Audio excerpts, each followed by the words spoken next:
डमो वज्रायाणम डमो लोए सवसाहुरम। चलते फिरते तीर्थ हैं हरते सब संताप, हम तो बस इतना जानते आप सरीखे आप, हम तो बस इतना जानते आप सरीखे आप। कुंडलपुर के बड़े बाबा की, मूल नायक श्री आदिनाथ भगवान की, अत्स्यकारी चमत्कारी सर्वरोगहारी मनोहरी श्री वासपूज्य भगवान की जय। अष्टानी का महापर्व की जय। अनंतानंद सिद्ध परमेष्ठी भगवंतों की जय हो। परम पूज्य आचार्य श्री विद्यासागर जी महामुनिराज की जय हो। परम पूज्य मुनि श्री विमल सागर जी, अनंत सागर जी, धर्म सागर जी आदि समस्त 3 करोड़ 9 करोड़ मुनिराजों की जय हो। पूज्य मुनिवर श्री भाव सागर जी महाराज की जय हो। भक्ति का अनुष्ठान चल रहा है, सभी लोग लाभान्वित हो रहे हैं। बड़े पुण्यशाली होते हैं, भाग्यशाली होते हैं, सौभाग्यशाली व्यक्ति वही होते हैं जो अपने इन क्षणों का उपयोग भगवान की भक्ति में करते हैं। क्योंकि बहुत सारे ऐसे लोग भी हैं जो वो मन में विचार तो करते हैं, सोचते हैं कि हमें जाना है, शामिल होना है, लेकिन उनका पुण्य प्रबल नहीं होता है, वह शामिल नहीं हो पाते हैं। इसलिए अपने आप को सौभाग्यशाली समझना चाहिए। जब भी आपको ऐसे अवसर मिलते हों पुण्य बढ़ाने के, तो इन अवसरों का लाभ जरूर उठाना चाहिए। पंचकल्याणक महोत्सव के प्रमुख पात्रों का चयन हुआ, कुछ पात्र रह गए क्योंकि लोग सोचते हैं कि बाद में बन जाएंगे, लेकिन जब महोत्सव होता है और नीचे बैठकर देखते हैं और कुछ हमारे बीच से लोग जो ऊपर बैठे हैं, तो हमें मन में विकल्प तो आता ही है। क्यों आता है? क्योंकि जिन्होंने इन अवसर का लाभ ले लिया वही पुण्यशाली कहलाते हैं। दुनिया में कितने सारे ऐसे लोग हैं जो मन में विचार तो करते रहते हैं लेकिन प्रयास नहीं करते। यदि आपको मकान बनाना हो तो कितनी सारी मेहनत लगती है, जीरो से लेके नींव से लेके ऊपर तक मकान बनाने में टाइम भी लगता है, धन भी लगता है और अपना समय भी लगता है। और मन जब बिल्डिंग को गिराना हो तो अच्छा बताओ, व्यक्ति को चढ़ने में ज़्यादा मेहनत होती है गिरने में? कोई बिल्डिंग से कभी गिर जाता है अचानक तो नीचे जल्दी आ जाता है, और चढ़ने में स्लो ड्राइव लॉन्ग लाइफ, धीरे धीरे चलो। ऐसे ही धार्मिक क्रियाओं में सबसे ज़्यादा लोगों को विकल्प आते हैं। अभी आप कोई व्यापार का काम हो, शादी विवाह हो, उधर जाना हो तो उधर ज़्यादा नहीं करना पड़ती मेहनत, लेकिन अगर कोई धार्मिक अनुष्ठान है उसमें लोगों को बुलाना हो तो कई बार बोलना पड़ता है और लोग ये सोचते हम नहीं जाएंगे तो क्या कुछ बिगड़ने वाला है। लेकिन यह जो महा अनुष्ठान होना है, महावेदी प्रतिष्ठा होना है, महापंचकल्याणक होना है, ये कई वर्षों बाद अवसर आ रहा है। अन्य स्थानों पर जाकर आप देखते होंगे एक दिन चले जाते होंगे, लेकिन जब अपने ही नगर में ऐसा महा महोत्सव हो रहा हो, देखो अपन ने साक्षात पंचकल्याणक तो कभी देखे होंगे लेकिन याद नहीं है अपन को। लेकिन वर्तमान में पाषाण से परमात्मा की जो यात्रा होती है, आत्मा से परमात्मा बनने का जो अनुष्ठान है, वह यही अनुष्ठान है कि इसके माध्यम से भगवान कैसे बनते हम साक्षात देख पाते हैं।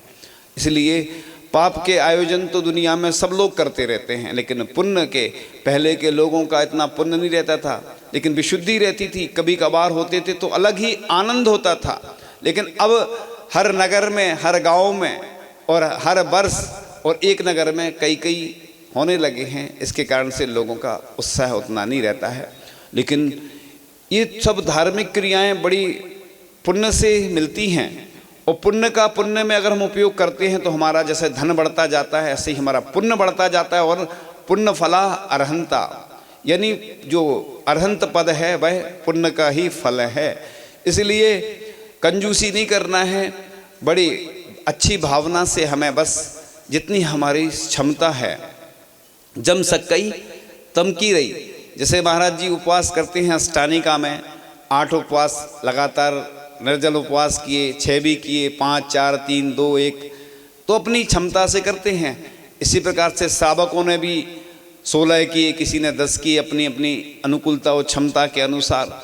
तो क्षमता को ऐसे ही दान की क्षमता को अगर छिपाते हैं, देखो अपन जो व्यापार आदि करते हैं या जो भी जिसकी आजीविका है, कोई सर्विस आदि करता है, उससे जो धन आता है कई बार झूठ भी बोलना पड़ता है। और आत्मानुशासन में लिखा है कि जब भी धन आता है तो जैसे बाढ़ में जब पानी आता है तो कहाँ से आता है? गंदा पानी आता है ना, बाढ़ के माध्यम से इकट्ठा होता है। ऐसे ही धन भी जब आता है तो ऐसे ही आता है। कोई भी जो धन कमाता है 99% देख लो, 90% तक तो देख सकते हैं कि ईमानदारी से तो बहुत ही कम लोग हैं जो कमाते होंगे, चाहे व्यापार की बात हो, चाहे सर्विस की हो, चाहे जिनका जो भी है। ये तो सब कुछ बोलना पड़ता है लोगों, उसी का तो ये प्रायश्चित होता है दान। और दान बनाता है भगवान और दान बनाता है महान, क्योंकि दान के ही माध्यम से तीर्थंकर प्रकृति का बंध होता है, इतनी विशुद्धि होती है, उसी के माध्यम से पूरी दुनिया में प्रसिद्धि फैलती है। जितने लोग दान देते हैं तो सब लोग उसका सम्मान करते हैं। और सामान्य व्यक्ति हो, किसी की किसी से बुराई भी चल रही, ऐसा भी लिखा है कि दान के माध्यम से शत्रुता का नाश भी हो जाता है। इसलिए कभी चूकना नहीं चाहिए। जो मौके मिलते हैं बड़े पुण्य के उदय से मिलते हैं। ऐसा नहीं सोचना कि आज नहीं तो कल मिल ही जाएगा। कई लोग सोचते हैं कि हमें प्रतिमा विराजमान करना है और कमेटी के लोग स्वीकृति नहीं देते हैं, या ऐसा वैसे जैसी उनकी भावना होती है वैसा अवसर प्राप्त नहीं हो पाता, क्योंकि बड़े पुण्यशाली व्यक्ति होते हैं।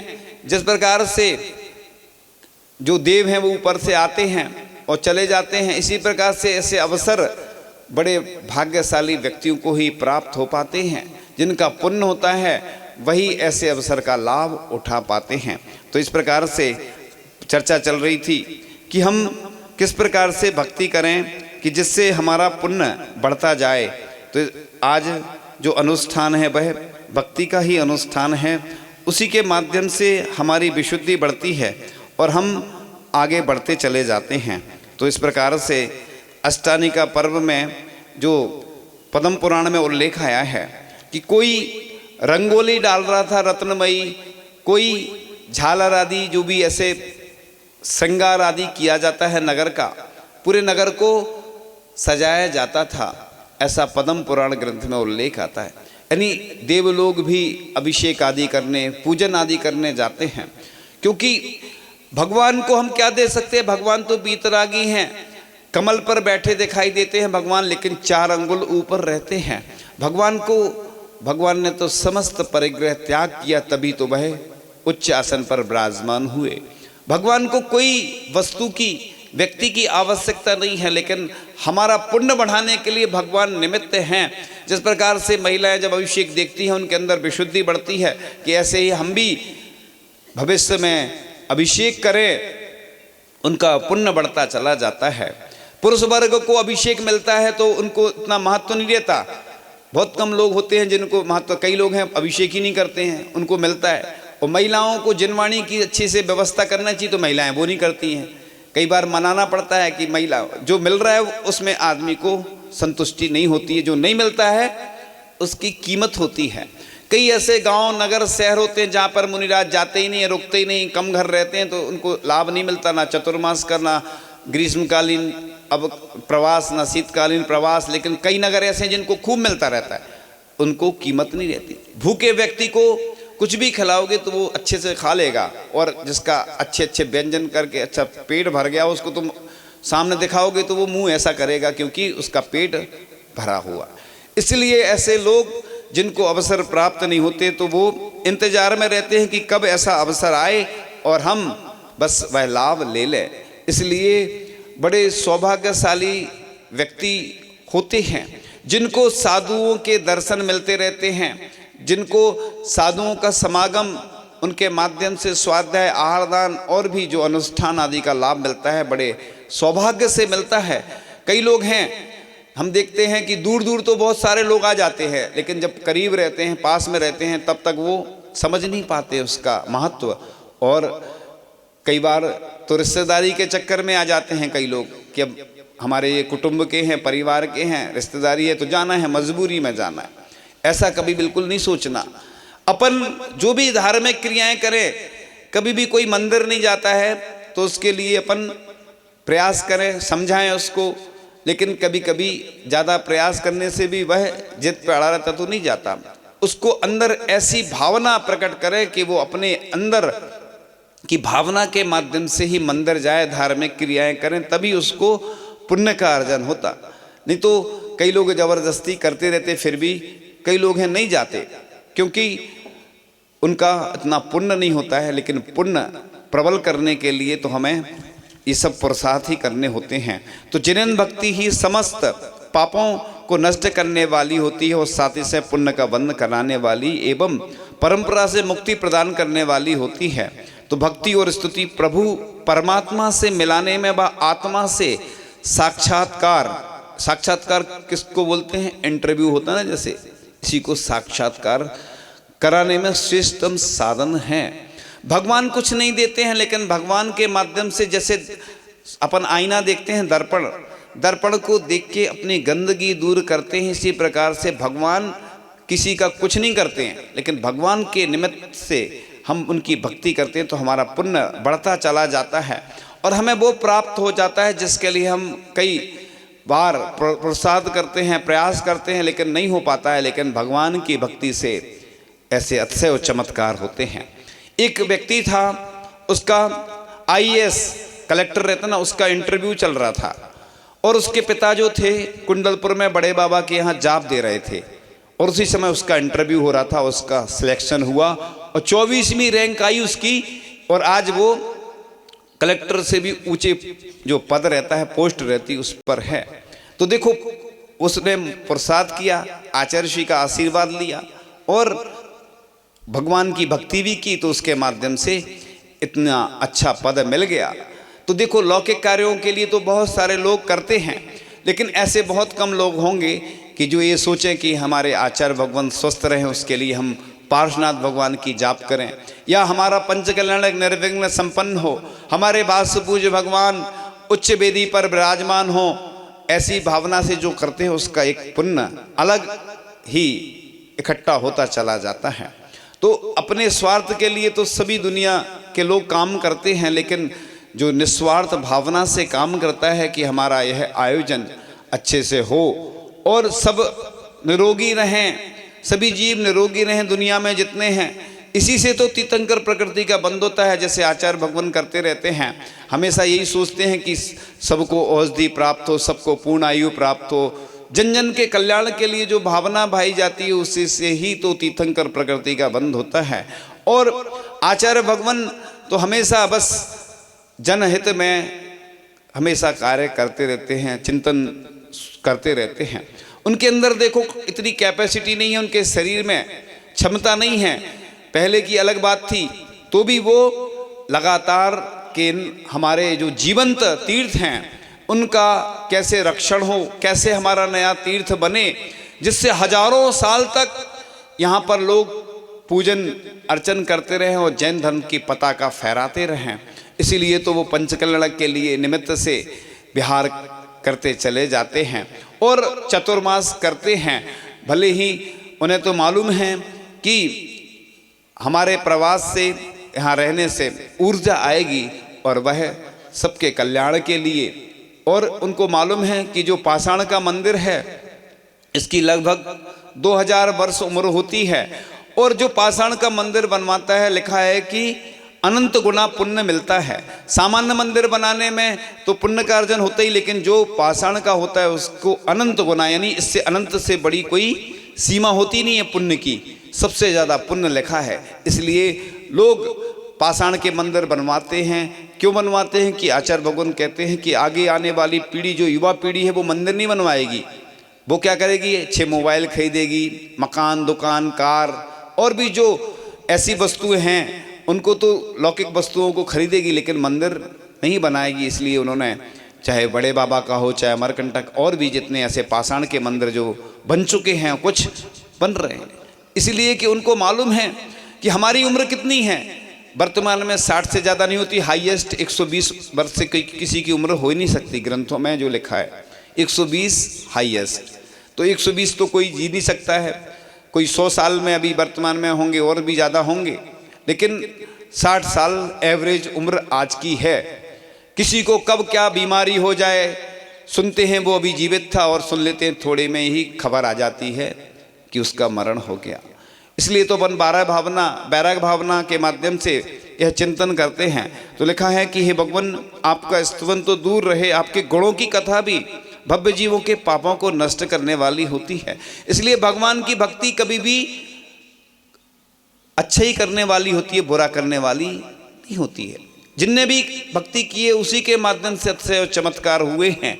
बिना भक्ति के आज तक कोई ऐसा काम नहीं हुआ है।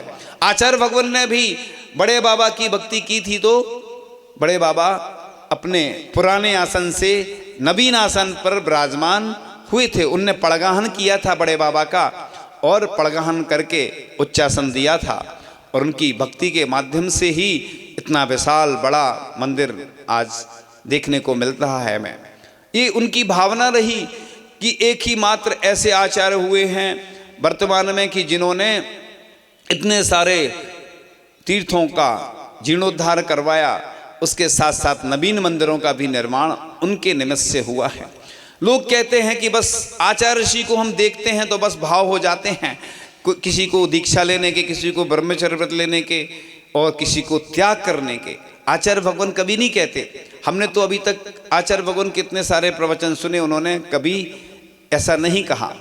हम लोग फिर भी बहुत सारी ऐसी प्रेरणाएं देते रहते हैं, बताते रहते हैं, लेकिन आचार्य भगवान का पुण्य इतना जबरदस्त है कि लोग बस लुटाते चले जाते हैं। तेरे दर पे लुटा दी हैं सब तमन्नाएं, लोग कहते हैं खुद को मिटा बैठे हैं। तो जिन्हें भगवान के नाम स्मरण करने मात्र से समस्त विघ्नों का नाश होता है, कोई भय नहीं होता है, और बाहरी शक्तियां कभी उपद्रव नहीं कर सकती, अच्छे पदार्थों की प्राप्ति होती है। धवला पुस्तक में ऐसा उल्लेख आया है। तो अपन भगवान की बस भक्ति ही करते रहें, फिर कोई बात की चिंता की बात भी नहीं और डरने की बात नहीं। अगर तुम भगवान से रिश्ता जोड़ लोगे, लोग क्या करते हैं, अपने पति से, परिवार से और अन्य लोगों से रिश्तेदारी जोड़ते रहते हैं, और पड़ोसी से, मित्रों से, सबसे अच्छे अच्छे संबंध जोड़ते रहते हैं। लेकिन भगवान से एक बार, अगर भगवान को एक बार श्रीफल चढ़ा के निवेदन करना, भगवान आज से लेकर जब तक मेरी अंतिम श्वास है, बस मुझे एक विश्वास है कि आप ही मेरे हैं, बाकी तो सब रिश्ते हैं वो रिश्ते रहते हैं, उनमें कड़वाहट आ जाती है, आप ही मेरे सही रिश्तेदार हैं। एक बार भगवान को रिश्तेदार बना के तो देख लो, फिर देखना तुम्हारे ऊपर जब भी मुसीबत आएगी भगवान आपकी रक्षा करेंगे। इसलिए लोग प्रतिमाएं विराजमान सबसे ज़्यादा क्यों करते हैं, इसका हमने एक कारण सोचा कि इससे क्या होता है, अपनी प्रशस्ति में अपना नाम लिखा होता है, तो जब भी हमें विघ्न बाधा आती है तो वो हमारी, जैसे शांति धारा में नाम बोला जाता है, उसी प्रकार से भगवान से संबंध हमारा जुड़ जाता है। इसलिए लोग, पूरी दुनिया में सबसे ज़्यादा लोग अगर हैं तो बस एक लोगों की भावना सबसे ज़्यादा होती है, हमें प्रतिमा विराजमान करना है। प्रतिमा विराजमान करने से हमारा संबंध भगवान से जुड़ जाता है, और भगवान जब भी हमारे ऊपर कष्ट आता है, अगर तीव्र कर्म का होता है तो बात अलग है, नहीं तो भगवान किसी न किसी रूप में हमारा वह पुण्य जो हमने भगवान को विराजमान किया था उनसे हमारा संबंध स्थापित हो जाता है, और भगवान रक्षा करते हैं। तो इसी प्रकार से आपको जीर्णोद्धार करके उस मंदिर को ऐसा मंदिर बनाना है कि पूरी दुनिया के लोग देखने आए।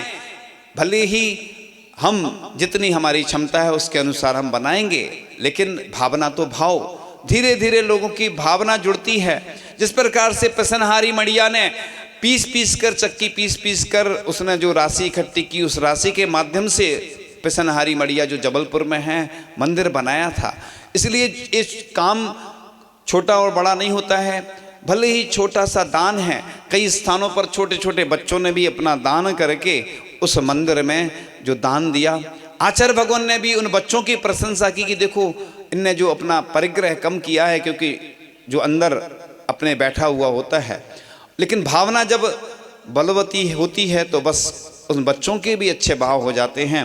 तो मेरी सांस प्रभु तुम बन जाओ, हर ख्याल प्रभु तुम बन जाओ, एक पल भी जीना भूल रहे हो, तेरे दर्शन बिना मुझको बाबा हृदय से तेरा बन जाऊं, लाभ वो प्यार मुझे कब होगा। तो जिंदगी एक जंग है, रोज कहते जाइए, जिंदगी एक शिखर है, रोज चढ़ते जाइए, संसार एक सफ़र है, तू राह पकड़ सच्ची, तू लक्ष्य साथ अपना और पथ पर पैर बढ़ाते जाइए। तो बस मंजिल पर ही रुकना, हमको हो कितनी भी दूर, लंबी राह नहीं कर सकती हमें कभी मजबूर। तो इस प्रकार से हम ऐसी भावना अगर भाते हैं तो हमारा जीवन अच्छा ही बनेगा। दग देख जहाँ तक पाते हैं, तम का सागर लहराता है, फिर भी उस पार खड़ा कोई हम सबको खींच बुलाता है। हम आज चले तुम जाओगे कल, परसों सब संगी साथी, जिसको जाना वो जाता है। दुनिया रोती धोती रहती, मेरा तो मन डगमग होता। तट पर के इन हलकोरों से जब मैं एकाकी पहुंचूंगा, मझधार न जाने क्या होगा। इस पार प्रभु तुम हो सब हैं, उस पार न जाने क्या होगा। जिंदगी की सच्चाई है। 12 भावना 12 भावना इसलिए तो हम पढ़ते हैं। आचार्य श्री हमेशा बोला करते हैं कि शाम को प्रतिदिन 12 भावना जरूर चिंतन करना, पढ़ना उनको। 12 भावना वैराग्य बढ़ाने में निमित्त बनती हैं। जिंदगी की यही सच्चाई है। लोग जोड़ते रहते हैं, धन चले जाते हैं ऊपर, और अपन ने उस धन के माध्यम से पाप का अर्जन किया था। अगर हम दान कर जाते तो हमारा पुण्य बढ़ जाता, कन्वर्ट हो जाता। जैसे एक कैपेसिटर होता ना, कैपेसिटर बोलते हैं उसको कंडेंसर, उसके अंदर कैपेसिटी होती, कैपेसिटी से वो कंडेंसर बना है, यानी क्षमता होती है। इसी प्रकार से हम पाप तो बहुत करते हैं, पुण्य करते नहीं हैं, और धन हम छोड़ जाते हैं दूसरों के लिए तो वो उपयोग करते हैं। उसमें उस धन के माध्यम से जितना भी पाप का अर्जन होगा वो व्यसनों में खर्च करेंगे या गलत कार्यों में, आपको भी दोष लगेगा। इसलिए तो लोग, बड़े बड़े लोग जो दान कर जाते थे मंदिर के लिए, कई अम्मा हैं, बूढ़ी अम्मा, और पुरुष वर्ग ऐसे कई लोग जमीन का दान, मकान का दान मंदिर के लिए दे जाते थे। उन्हें मालूम है कि मैं तो चला जाऊंगा, लेकिन इसका दुरुपयोग अगर कोई करेगा तो मुझको भी इसका दोष लगेगा। इसलिए दान कभी छोटा और बड़ा नहीं होता है। भावना अगर व्यक्ति की होती है, जो मैं उदाहरण हमेशा देता रहता हूँ, एक छोटी सी चिड़िया थी, जंगल में आग लग गई और बूंद बूंद करके पानी ला रही थी, वो बुझाने की कोशिश में लगी हुई थी। इतने में जंगल के पशु पक्षियों ने चिड़िया को देखा। चिड़िया से कहा, तू मूर्ख है क्या, कुछ बूंद पानी से आग बुझेगी क्या? तो चिड़िया ने जवाब दिया, आग बुझे या ना बुझे, जब भी इतिहास लिखा जाएगा मेरा नाम आग जलाने वालों में नहीं बुझाने वालों में आएगा। तो बस उसी छोटी चिड़िया की तरह हम भी काम कर सकते हैं कि बस हमारा जब भी इतिहास में नाम लिखा जाएगा तो आग जलाने वालों में नहीं बुझाने वालों में आएगा। इस प्रकार से जो अनुष्ठान से जुड़े हैं वो तो जुड़े रहेंगे, और जो शेष पात्र पंचकर्णा के रह गए हैं, जितने बैठे हैं उन्हीं में से तो बनना है। कोई अलग से ऊपर से थोड़ी आने वाले हैं, और आसपास के लोग भी नहीं बनने वाले हैं। वो बनेंगे कभी कभार, किसी से विशेष रहता है तो वो बन जाते हैं, लेकिन कोई बस चूक मत जाना, नहीं तो पछताओगे, फिर कहोगे तो फिर कुछ होने वाला नहीं है। जिस प्रकार से पिच्ची परिवर्तन होता है, सब लोग देखते हैं, अरे इनको पिच्ची मिल रही है, पुरानी पिच्ची जिसको मिलती है वो तो खुश होता है, बाकी लोग दुखी होते हैं, क्योंकि उन्हें दुख होता है कि तो जिसने नियम लिए, संयम लिया, उसी को पिच्ची का मिलती है। इसी प्रकार से जो पात्र बन जाते हैं और उनको सब क्रियाएं भगवान की करीब से देखने को मिलती हैं। दुनिया ने अपने बच्चे की शादी की होगी, अपने बच्चे का जन्मदिन मनाया होगा, अपनी मैरिज एनिवर्सरी मनाई होगी, लेकिन दुनिया में वही सर्वश्रेष्ठ व्यक्ति होता है जो भगवान के पंचकल्याणक में शामिल होता है, और पास से क्रियाएं देखने को जिसको मिलती हैं कि देखो गर्भ से लेके मोक्ष तक की यात्रा जो 6 दिन में होगी, वह कैसे देखो भगवान बन गए। ये भगवान बनते देखने का एक सुअवसर है। इससे बड़ा अवसर दुनिया में कोई होता ही नहीं है कि हम साक्षात अपनी आँखों से और अपने हाथों से वो क्रियाएं हमें करने को मिलेंगी, और हमारी पूरा शरीर का रोम रोम धन्य हो जाएगा, पुलकित हो जाएगा। तो आप इन अवसरों पर चूक मत जाना, नहीं तो पछताओगे। इन्हीं भावनाओं के साथ परम पूज्य आचार्य भगवान गुरुदेव शिक्षण विद्यासागर जी महामुनि राज की